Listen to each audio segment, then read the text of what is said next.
नमस्कार विद्यार्थी मित्रांनो, मी कोमल धस आपणा सर्वांचं सहर्ष स्वागत करीत आहे आपल्या JS एज्युकेशन या यूट्यूब चॅनलवर। तर मित्रांनो, आजच्या व्हिडिओमध्ये आपण सर्व स्पर्धा परीक्षांसाठी इम्पॉर्टंट असलेला घटक कॅलेंडर म्हणजे दिनदर्शिका हा घटक अतिशय सोप्या पद्धतीने अभ्यासणार आहोत आणि या घटकावर आधारित क्वेश्चन देखील आजच्या व्हिडिओमध्ये आपण ट्रिकच्या सहाय्याने अगदी काही सेकंदातच सॉल्व करणार आहोत। आपण जर चॅनलवर नवीन असाल तर चॅनलला सबस्क्राइब करा आणि बेल आयकॉनला देखील प्रेस करा, जेणेकरून आपल्या नवीन व्हिडिओची नोटिफिकेशन सर्वात आधी आपणापर्यंत पोहोचेल। चला तर वळूया आता आपल्या घटकाकडे।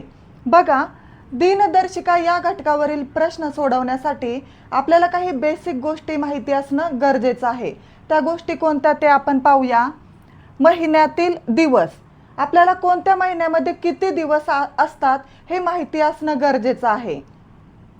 5 वेळा येणारे वार, कोणत्या महिन्यामध्ये किती तारखेचे वार 5 वेळा येतात हे देखील माहिती असणं गरजेचं आहे। साधे वर्ष व लीप वर्ष, आपल्याला साधे वर्ष आणि लीप वर्ष यातला फरक देखील कळला पाहिजे।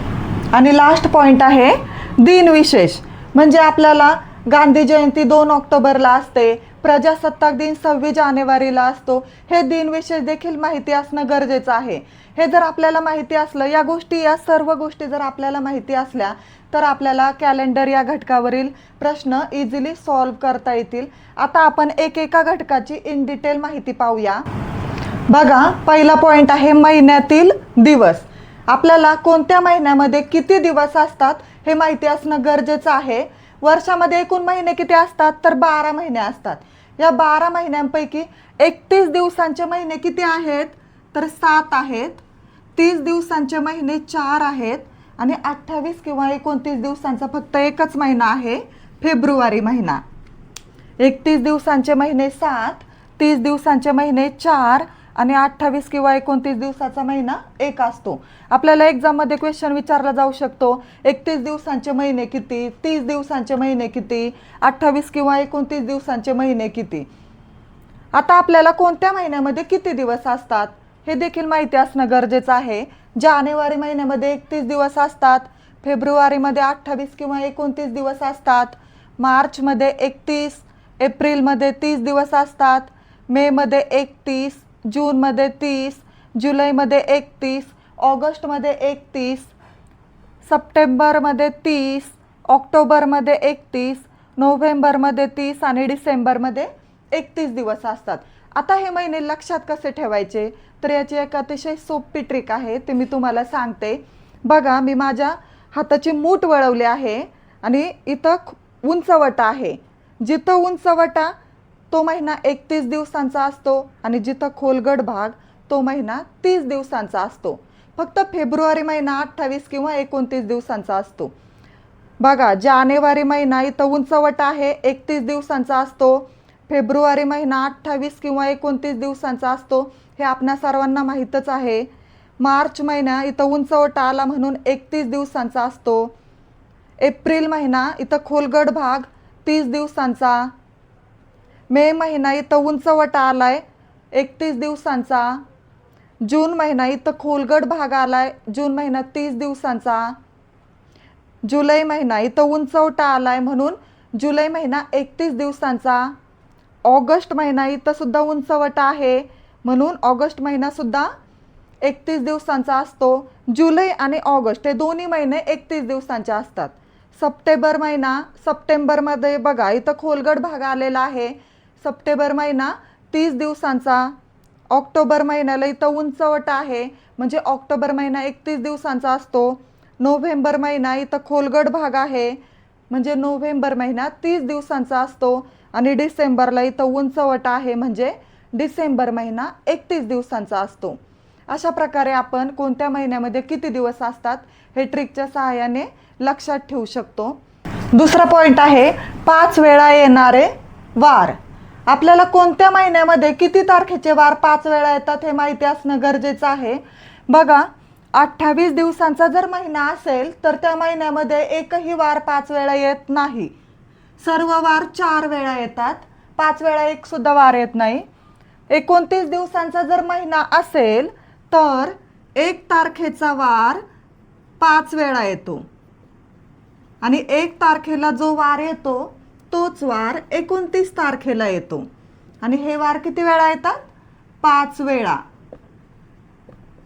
29 दिवसांचा महिना असेल तर 1 तारखेचा वार 5 वेळा येतो आणि 1 तारखेला जो वार येतो तोच वार 29 तारखेला येतो. आता 30 दिवसांचा जर महिना असेल तर 1 आणि 2 तारखेचे वार 5 वेळा येतात. 1 आणि 2 तारखेचे वार 5 वेळा येतात आणि 1 तारखेला जो वार येतो तो वार 29 तारखेला येतो आणि 2 तारखेचा वार 30 तारखेला येतो. म्हणजे 1 तारखेला आणि 29 तारखेला एकच वार असतो आणि 2 तारखेला आणि 30 तारखेला देखील एकच वार असतो आणि हे वार 5 वेळा येतात. आता 31 दिवसांचा महिना असेल तर किती तारखेचे वार 5 वेळा येतात? 1, 2 आणि 3 तारखेचे वार 5 वेळा येतात आणि 1 तारखेला जो वार येतो तो वार 29 तारखेला येतो, 2 तारखेचा वार 30 तारखेला येतो आणि 3 तारखेचा वार 31 तारखेला येतो. म्हणजे 31 दिवसांचा जर महिना असेल तर 1, 2, 3 तारखेचे वार 5 वेळा येतात आणि 29, 30, 31 तारखेचे वार सुद्धा 5 वेळा येतात. कारण 1 तारखेचाच वार 29ला येतो, 2 तारखेचा वार 30ला येतो आणि 3 तारखेचा वार 31ला येतो. बघा, 28 दिवसांचा महिना असेल तर एकही वार 5 वेळा येत नाही. 29 दिवसांचा महिना असेल तर 1 तारखेचा वार 5 वेळा येतो आणि 1 तारखेला जो वार येतो तोच वार 29 तारखेला येतो. 30 दिवसांचा महिना असेल तर 1 आणि 2 तारखेचे वार 5 वेळा येतात आणि 1 व 2 तारखेला जे वार येतात तेच वार 29, 30 तारखेला येतात. 31 दिवसांचा महिना असेल तर 1, 2, 3 तारखेचे वार 5 वेळा येतात आणि 1, 2, 3 तारखेला जे वार येतात तेच वार 29, 30, 31 तारखेला येतात. आता आपण एका महिन्यातून दुसऱ्या महिन्यात जाताना वार किती दिवसांनी पुढे सरकतो ते पाहूया. जर 28 दिवसांचा महिना असेल तर पुढच्या महिन्यात त्या तारखेला तोच वार येतो. बघा, 28ला आपण 7ने भाग देऊ. 7नेच का भाग द्यायचा? कारण आठवड्यामध्ये दिवस 7 असतात. 7 एक 7, 7 चौक 28. म्हणजे इथं बाकी किती उरली? 0 उरली. म्हणून जर 28 दिवसांचा महिना असेल तर पुढच्या महिन्यात त्या तारखेला तोच वार येतो. फॉर एक्झाम्पल, जर 1 फेब्रुवारी 2015ला जर सोमवार असेल तर 1 मार्च 2015ला सुद्धा सोमवारच असेल. फेब्रुवारी महिन्यातून मार्चमध्ये जाताना बघा, हे साधं वर्ष आहे म्हणून इथं 28 दिवस असतात. मग 28 दिवसांचा जर महिना असेल तर पुढच्या महिन्यामध्ये त्या तारखेला तोच वार येतो. म्हणून 1 फेब्रुवारी 2015ला जर सोमवार असेल तर 1 मार्च 2015ला सुद्धा सोमवारच असेल. आता आपण पाहूया, इथं बाकी 0 येते म्हणजे पुढच्या महिन्यात त्या तारखेला तोच वार येतो. जर 29 दिवसांचा महिना असेल तर पुढच्या महिन्यात वार किती दिवसांनी पुढे सरकतो? 29ला 7ने भाग देऊया. 7 चौक 28 आणि बाकी किती उरली? 1 उरली. ही 1 काय आहे तर बाकी आहे. इथं भागाकाराचा नाही विचार करायचा, बाकी किती उरली ते लक्षात घ्यायचं. 29 दिवसांचा महिना असेल तर बाकी 1 उरली म्हणजे पुढच्या महिन्यामध्ये त्या तारखेचा वार 1 दिवसांनी पुढे जातो. समजा 1 फेब्रुवारी 2016ला जर सोमवार असेल, 2016 हे लीप वर्ष आहे. लीप वर्षाच्या फेब्रुवारी महिन्यात 29 दिवस असतात. जर 1 फेब्रुवारी 2016ला जर सोमवार असेल तर 1 मार्च 2016ला कोणता वार असेल तर मंगळवार. कारण इथं फेब्रुवारी महिना लीप वर्ष असल्यामुळे 29 दिवसांचा असतो आणि 29 दिवसांचा जर महिना असेल तर पुढच्या महिन्यामध्ये त्या तारखेचा वार 1 दिवसाने पुढे सरकतो म्हणून इथं मंगळवार आला. आता आपण पाहूया, 30 दिवसांचा महिना असेल तर वार किती दिवसाने पुढे सरकतो? 30ला 7ने भाग देऊया. 7 चौक 28. बाकी किती उरली? 2 उरली. म्हणजे 30 दिवसांचा महिना असेल तर पुढच्या महिन्यामध्ये त्या तारखेचा वार 2 दिवसाने पुढे सरकतो. आपण एक एक्झाम्पल घेऊया. एप्रिल महिना 30 दिवसांचा असतो. समजा 22 एप्रिल 2015 22 एप्रिल 2005ला जर मंगळवार असेल तर 22 मे 2005ला कोणता वार असेल? बघा, अगोदर वर्ष लक्षात घ्यायचं. वर्ष आहे साधं वर्ष. आणि इथं एका महिन्यातून दुसऱ्या महिन्यात जाताना वार किती दिवसाने पुढे जातो? एप्रिल महिना 30 दिवसांचा असतो. मग 30 दिवसांचा महिना असेल तर पुढच्या महिन्यामध्ये त्या तारखेचा वार 2 दिवसांनी पुढे सरकतो. म्हणजे मंगळवारच्या पुढे 2 दिवस मोजायचं. बुधवार, गुरुवार. मंगळवारमध्ये 2 दिवस ॲड केले म्हणजे 22 मे 2005 रोजी कोणता वार असेल? तर गुरुवार असेल. एका महिन्यातून दुसऱ्या महिन्यात जाताना जर 30 दिवसांचा महिना असेल तर पुढच्या महिन्यात त्या तारखेचा वार 2 दिवसाने पुढे सरकतो. आता जर 31 दिवसांचा महिना असेल तर पुढच्या महिन्यामध्ये वार किती दिवसाने पुढे सरकतो आपण पाहूया. 31ला 7ने भाग द्यायचा. 7 चौक 28 आणि बाकी किती उरली? 3 उरली. म्हणजे 31 दिवसांचा जर महिना असेल तर पुढच्या महिन्यामध्ये त्या तारखेचा वार 3 दिवसाने पुढे सरकतो. 3 दिवसाने पुढे सरकतो. उदाहरणार्थ ऑक्टोबर महिन्याचं घेऊ आपण. 21 ऑक्टोबर 2014 रोजी जर बुधवार असेल तर 21 नोव्हेंबर 2014 रोजी कोणता वार असेल? बघा, ऑक्टोबर महिना किती दिवसांचा? 31 दिवसांचा. हे कोणत्या महिन्यामध्ये किती दिवस आहेत हे जर आपल्याला माहिती असलं तर आपल्याला हे पटकन सोडवता येतं. ऑक्टोबर महिना 31 दिवसांचा. मग जर 31 दिवसांचा महिना असेल तर पुढच्या महिन्यामध्ये वार 3 दिवसांनी पुढे सरकतो. मग बुधवारच्या पुढे 3 दिवस मोजायचे. गुरुवार, शुक्रवार, शनिवार. म्हणजे 21 नोव्हेंबर 2014 रोजी कोणता वार असेल? तर शनिवार असेल. महिन्याचे दिवस काउंट करताना जर 28 दिवसांचा महिना असेल तर 0 घ्यायचं. 29 दिवसांचा महिना असेल तर 1 घ्यायचा. 30 दिवसांचा महिना असेल तर 2 घ्यायचा आणि 31 दिवसांचा महिना असेल तर 3 घ्यायचा. आता आपण साधे वर्ष म्हणजे काय, लीप वर्ष म्हणजे काय ते पाहूया. बघा, वर्षामध्ये महिने असतात 12 आणि या 12 महिन्यामध्ये दिवस किती असतात? तर 365 दिवस असतात. साध्या वर्षामध्ये 365 दिवस असतात. या 365ला जर आपण 7ने भाग दिला, 7नेच का भाग द्यायचा? कारण आठवड्यामध्ये दिवस 7 असतात. 7 एक 7, 7 पाचा 35, 1 उरला, 7 दुने 14 आणि बाकी उरली 1. म्हणजे साध्या वर्षामध्ये 52 आठवडे आणि 1 दिवस एक्स्ट्रा असतो. 52 आठवडे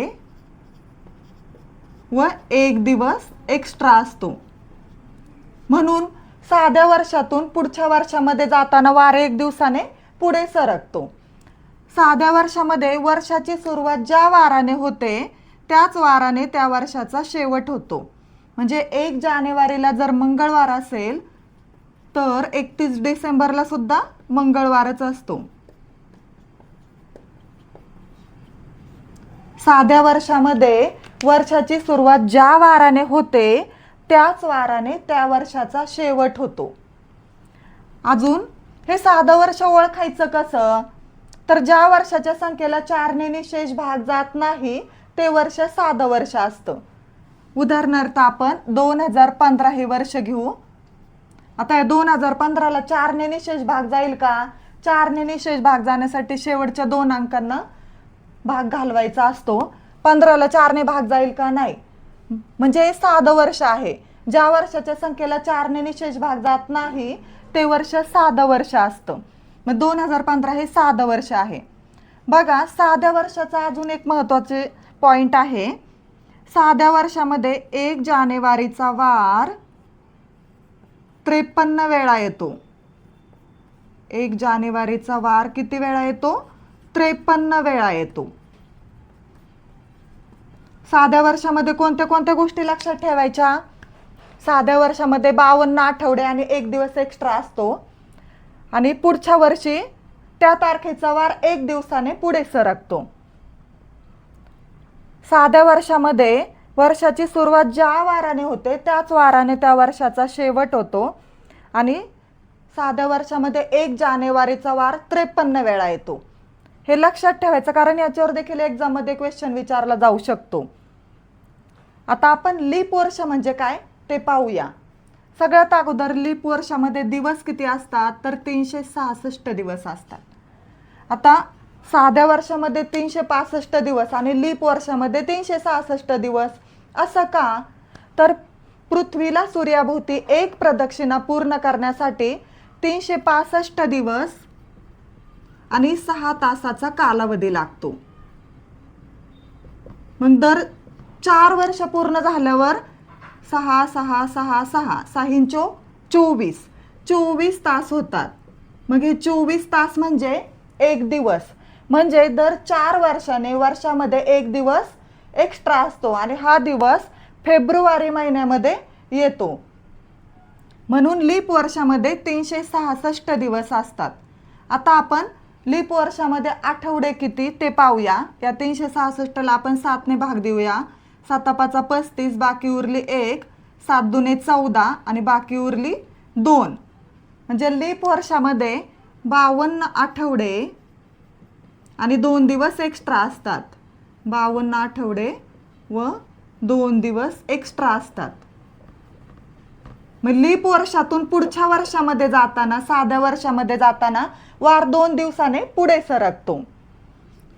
आणि लीप वर्षामध्ये वर्षाची सुरुवात ज्या वाराने होते, समजा 1 जानेवारीला जर सोमवार असेल तर 31 डिसेंबरला कोणता वार असेल, एक्झाममध्ये क्वेश्चन विचारला जाऊ शकतो लीप वर्ष देऊन.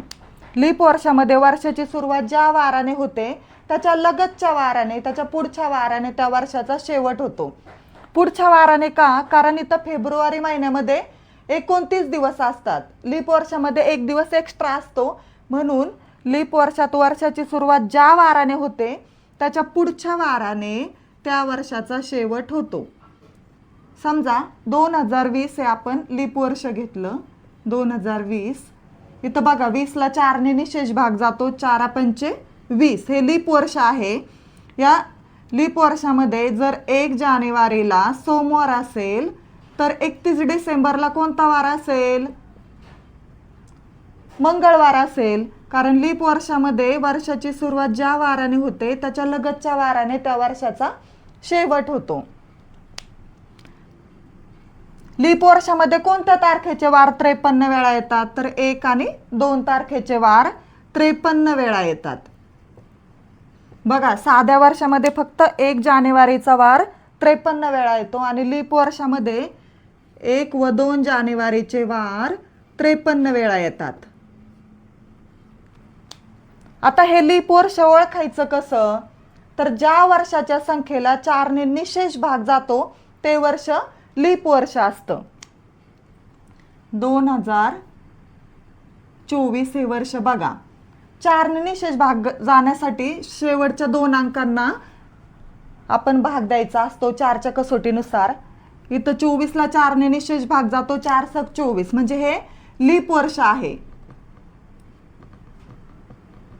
ज्या वर्षाच्या संख्येला 4ने निशेष भाग जातो ते वर्ष लीप वर्ष असतं. परंतु जर शतक वर्ष असेल तर त्या वर्षाला 400ने निशेष भाग गेला पाहिजे. बघा 1600 हे एक शतक वर्ष घेतलं आणि 1700 हे एक शतक वर्ष घेतलं. आता या 1600ला 400ने भाग जातो का, 400 चोक 1600 जातो. परंतु 1700ला 400ने निशेष भाग जात नाही. म्हणून 1600 हे लीप वर्ष आहे आणि 1700 हे लीप वर्ष नाही. लीप वर्ष कसं ओळखायचं, ज्या वर्षाच्या संख्येला 4ने निशेष भाग जातो ते वर्ष लीप वर्ष असतं. आणि जर शतक वर्ष असेल तर 400ने निशेष भाग गेला पाहिजे तरच ते वर्ष लीप वर्ष असतं. बघा ही एक ट्रिक आहे, बा शी स्वा लो हे लक्षात ठेवायचं. कारण वर्ष कोणतंही असो, बालदिन, शिक्षक दिन, स्वातंत्र्य दिन आणि लोकमान्य टिळक पुण्यतिथी या दिवशी एकच वार असतो. बालदिन 14 नोव्हेंबर, शिक्षक दिन 5 सप्टेंबर, स्वातंत्र्य दिन 15 ऑगस्ट आणि लोकमान्य टिळक पुण्यतिथी 1 ऑगस्ट.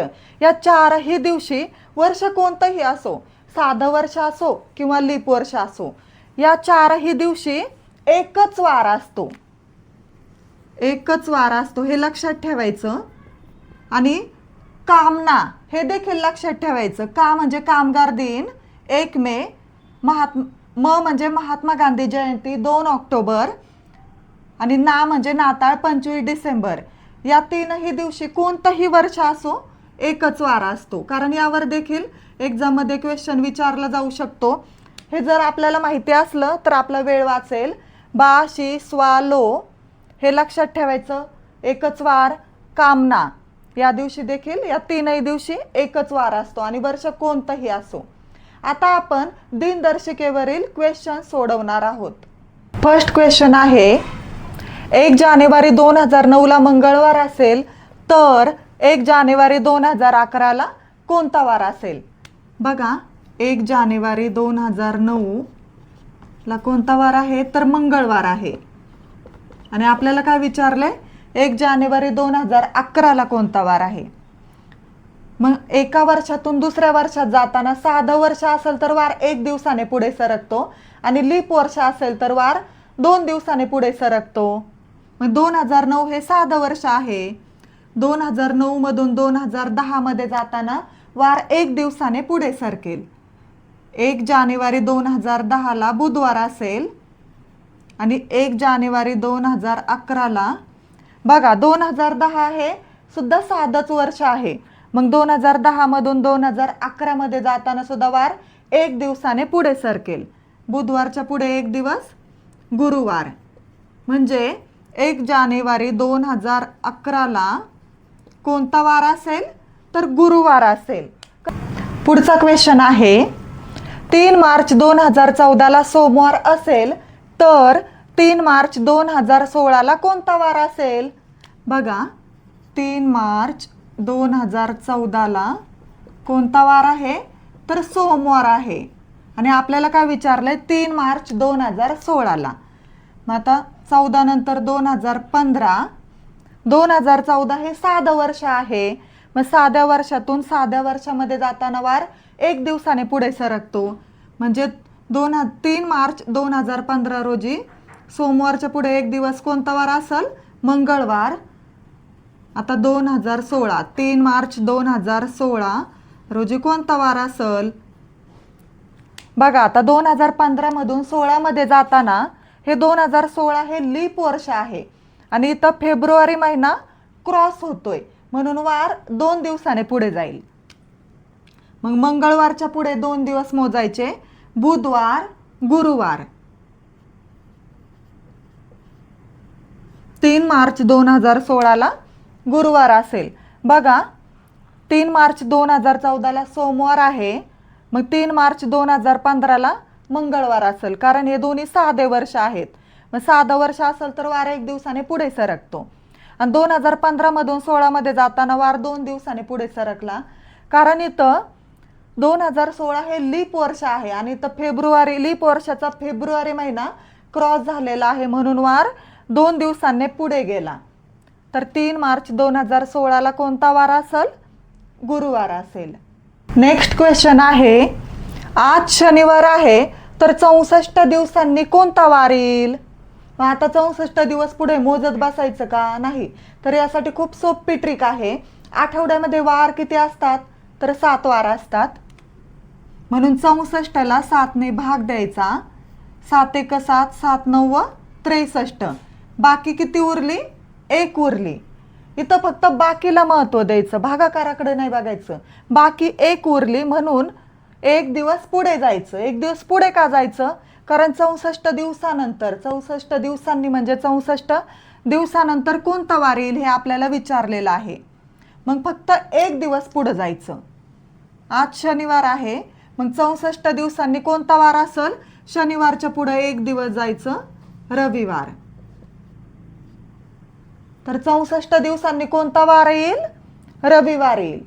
आता पुढचा क्वेश्चन पाहूया. आज गुरुवार आहे तर 100 दिवसांपूर्वी कोणता वार होता? आता 100 दिवस मागे मोजत बसायचं का? नाही. इथं जी ट्रिक अप्लाय केली तीच ट्रिक इथे सुद्धा आपल्याला अप्लाय करायची आहे. बघा, या 100ला आपण 7ने भाग द्यायचा. 7 एक 7, 3 उरले. 7 चोक 28, बाकी उरली 2. बाकी 2 उरली, म्हणून 2 दिवस मागे जायचं. मागे का जायचं? कारण पूर्वीचा विचारलाय म्हणून मागे जायचं. गुरुवारच्या मागे 2 दिवस जायचं. गुरुवारच्या मागे 2 दिवस बुधवार आणि मंगळवार. म्हणजे 100 दिवसांपूर्वी कोणता वार होता? तर मंगळवार होता. पुढचा क्वेश्चन आहे 8 फेब्रुवारी 2013 रोजी शुक्रवार होता, तर 8 मार्च 2013 रोजी कोणता वार होता? बघा इथं दोन्ही ठिकाणी वर्ष सेम आहेत आणि तारीख सुद्धा सेम आहे. मग आता आपण 2013 हे वर्ष साधा आहे का लीप आहे ते पाहूया. 13ला 4ने निशेष भाग जातो का? नाही जात, म्हणजे हे वर्ष साधे वर्ष आहे. मग जर साधं वर्ष असेल तर साध्या वर्षाच्या फेब्रुवारी महिन्यामध्ये किती दिवस असतात? 28 दिवस असतात. जर 28 दिवसांचा महिना असेल तर पुढच्या महिन्यामध्ये त्या तारखेला तोच वार येतो. मग इथं बघा तारीख तीच दिलेली आहे. मग जर 8 फेब्रुवारी 2013 रोजी जर शुक्रवार असेल तर 8 मार्च 2013 रोजी सुद्धा शुक्रवारच असेल.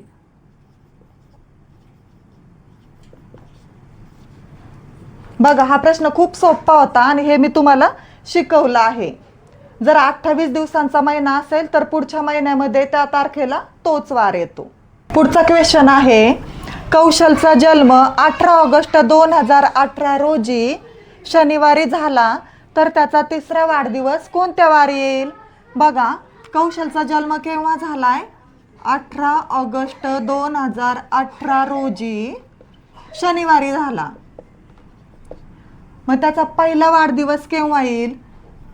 18 ऑगस्ट 2019 रोजी त्याचा पहिला वाढदिवस येईल. दुसरा वाढदिवस केव्हा येईल? 18 ऑगस्ट 2020 रोजी त्याचा दुसरा वाढदिवस येईल. आणि तिसरा वाढदिवस 18 ऑगस्ट 2021 रोजी येईल. बघा 18 ऑगस्ट 2018 रोजी शनिवार होता. मग आपल्याला आता 2018 मधून 19 या वर्षामध्ये जायचं आहे. हे दोन्ही साधे वर्ष आहेत. साध्या वर्षातून साध्या वर्षामध्ये जाताना वार 1 दिवसाने पुढे सरकतो, म्हणून 18 मधून 19 मध्ये जाताना वार 1 दिवसाने पुढे जाईल. 19 मधून 20 मध्ये जाताना वार 2 दिवसाने पुढे जाईल, कारण 2020 हे लीप वर्ष आहे आणि 2019 मधून 20 मध्ये जाताना फेब्रुवारी महिना क्रॉस होतो, म्हणून इथं वार 2 दिवसाने पुढे जाईल. आणि 2020 मधून 21 मध्ये जाताना वार 1 दिवसाने पुढे जाईल. हे लीप वर्ष आपण इथं पकडलंय. मग 20 मधून 21 मध्ये जाताना वार 1 दिवसाने पुढे जाईल. आणि या सगळ्यांची करायची ॲडिशन 1 + 2 3, 3 + 1 4, म्हणजे 4 दिवस पुढे जायचं आपल्याला. शनिवारच्या पुढे 4 दिवस जायचं. रविवार, सोमवार, मंगळवार, बुधवार, म्हणजे कौशलचा 3रा वाढदिवस कोणत्या वारी येईल? तर बुधवारी येईल. कौशलचा 3रा वाढदिवस 18 ऑगस्ट 2021 रोजी बुधवारी येईल. आता लास्ट क्वेश्चन आहे 25 जानेवारी 2018 रोजी बुधवार होता, तर त्या महिन्यात कोणता वार 5 वेळा येईल? बघा 25 जानेवारी 2018 रोजी कोणता वार होता? तर बुधवार होता. मग आपल्याला माहिती आहे जर 31, हे बघा जानेवारी महिना किती दिवसांचा ते अगोदर आपल्याला माहिती पाहिजे. जानेवारी महिना 31 दिवसांचा असतो. आपल्याला कोणता महिना किती दिवसांचा आहे हे माहिती पाहिजे. तसेच त्या महिन्यामध्ये कोणते वार 5 वेळा येतात हे देखील माहिती पाहिजे, म्हणून हे मी तुम्हाला आधी शिकवलं आहे.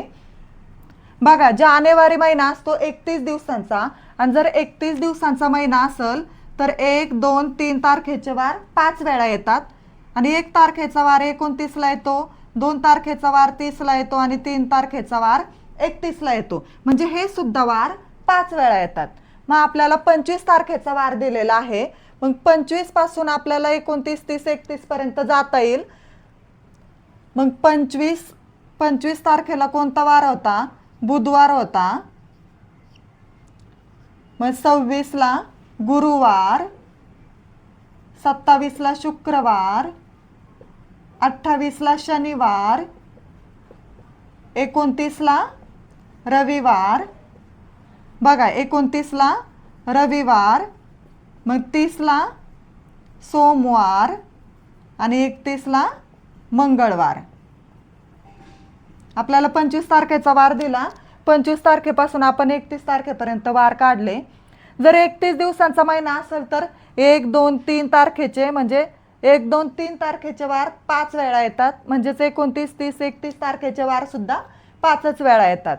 मग रविवार, सोमवार आणि मंगळवार हे वार 5 वेळा येतील. मग ऑप्शनमध्ये रविवार, सोमवार, मंगळवार आहे का? रविवार, सोमवार नाही, परंतु मंगळवार आहे. म्हणजे मंगळवार 5 वेळा येईल. Option number 3 is correct answer. तर अशा प्रकारे आजच्या व्हिडिओमध्ये आपण दिनदर्शिका हा घटक अतिशय सोप्या पद्धतीने अभ्यासला आहे आणि या घटकाविषयी इन डिटेल माहिती मी तुम्हाला दिलेली आहे आणि क्वेश्चन देखील आपण ट्रिकच्या सहाय्याने सोडवले आहेत. आपल्याला जर हा व्हिडिओ आवडला असेल तर व्हिडिओला लाईक करा, शेअर करा आणि चॅनलला सबस्क्राईब करा. थँक्यू.